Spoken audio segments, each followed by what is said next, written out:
I think there's another aspect in the Jewish community, which is a desire to keep Jews integrated and a recognition that it's not necessarily going to be in a religious way, and so embracing some aspects of cultural Judaism as a way to keep tradition and keep people quite literally in the community and associated with organizations in the community.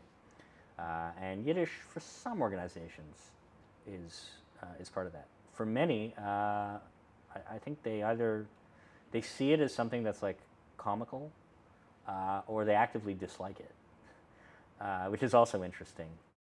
It actually has a bit of a political tinge to it, because the organizations that are behind it, in many cases, also tie back to a Yiddishistic background that was associated with labor movements and social justice, and that has certain repercussions in the modern day, like Workmen's Circle supporting the $15 minimum wage. I mean, this is, in the past, I don't know if they would have been considered more of a labor movement or a Yiddish movement. They basically do both. But that's a big part of what they do, and so as a result, you could say, well, their politics lean in a particular direction. You see very little, there's obviously a lot of Israel support in the Jewish community in North America, particularly in Montreal as well. Very rarely will you see a role for Yiddish in that.